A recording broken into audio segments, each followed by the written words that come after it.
Dari sektor real sendiri, Pak Retma, begitu ya, evaluasi mungkin kinerja industri serat dan juga benang filamen di sepanjang kuartal 1 2024 seperti apa dan mungkin juga bisa digambarkan begitu tantangan atau mungkin hal yang dihadapi oleh industri ini di awal tahun seperti apa, Pak Retma?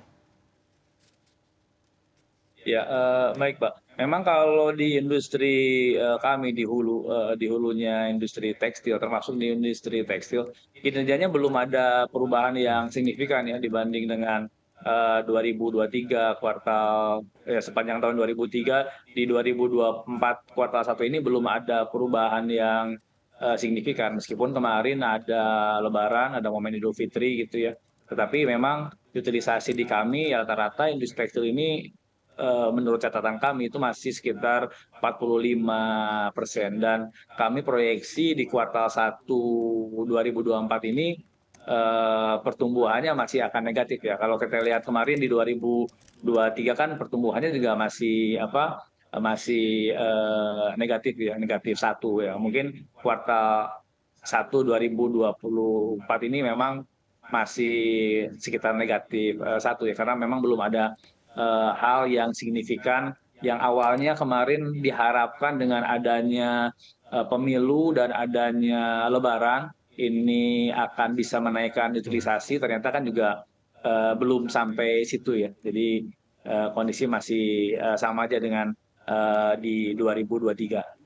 Oke, baik. Saya akan langsung ke Pak Retma terlebih dahulu begitu ya berkaitan dengan kebijakan yang diambil oleh Bank Indonesia adalah menaikkan 25 basis poin begitu ya sehingga era suku bunga tinggi ini lebih sudah mulai dirasakan begitu ya di Indonesia. Nah, seperti apa Anda melihat berkaitan dengan kebijakan ini dan mungkin apa yang dirasakan begitu oleh para pelaku usaha di sektor real berkaitan dengan kebijakan dan juga rencana mungkin untuk ekspansi dan juga operasi ke depannya?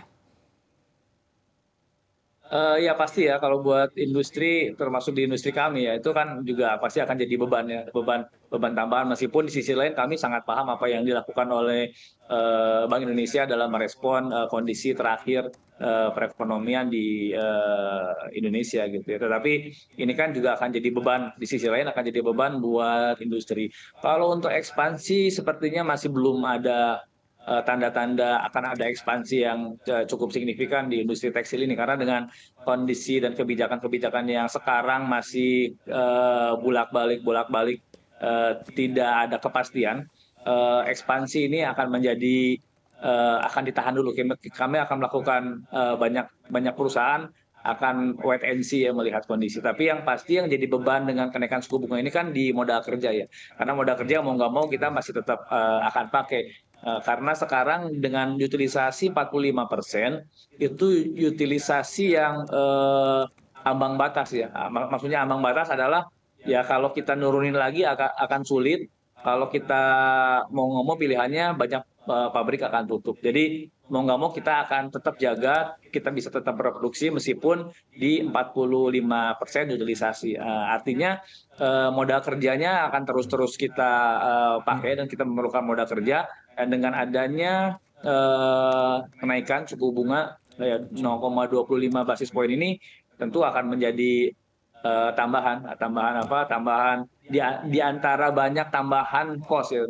Kemarin kita dengar juga harga gas juga akan naik gitu ya, suku dengan nilai tukar juga menjadi beban. Nah, ini akan jadi beban tambahan buat kami di industri. Oh, itu tadi sekali lagi timbang-timbangnya ya, kebijakan yang diambil oleh Bank Indonesia tadi Anda juga menyampaikan begitu ya, mengerti langkah yang diambil dan di satu sisi juga mungkin dan ini juga akan berpengaruh begitu kepada nilai tukar rupiah kita juga dan di satu sisi tadi Anda juga menyampaikan begitu bahwa industri akan cenderung menahan diri ya untuk mengajukan untuk ekspansi ataupun juga untuk meningkatkan capex dengan dari sisi pengajuan kredit begitu. Seperti apa Anda melihat berkaitan dengan hal ini dan kira-kira berapa lama mungkin ekspansi akan ditahan terlebih dahulu di era suku bunga yang ada saat ini dan mungkin berkaitan dengan penurunan suku bunga juga masih cukup jauh ya karena masih melihat juga seperti apa dari Bank Sentral Amerika Serikat The Fed. Seperti apa Pak Retma?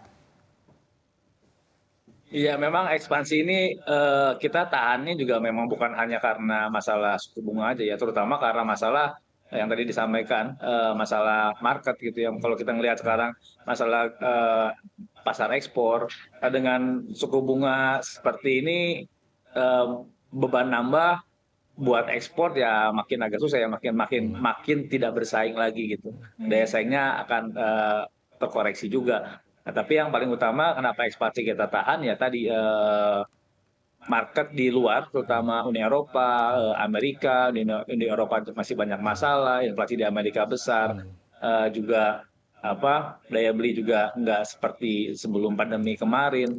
Tentu ini jadi masalah.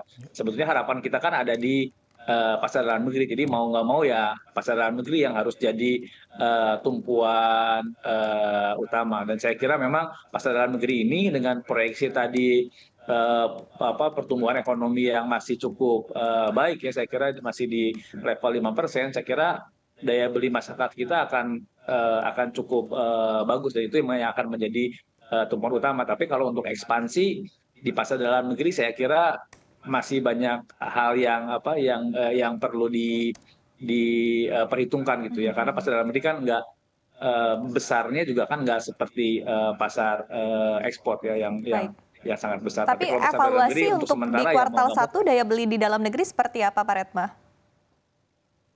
Di kuartal 1 daya beli kita sebetulnya bagus. Artinya dengan bekal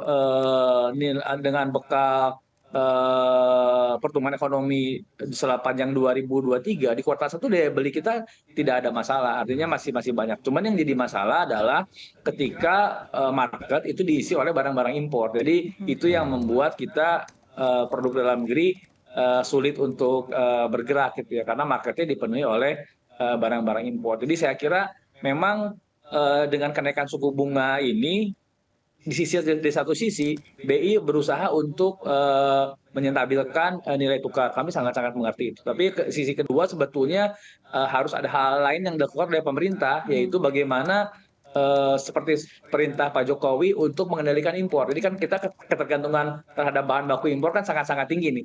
Jadi kalau kita bisa melakukan itu sebetulnya bisa berkontribusi juga terhadap stabilitas rupiah sebetulnya.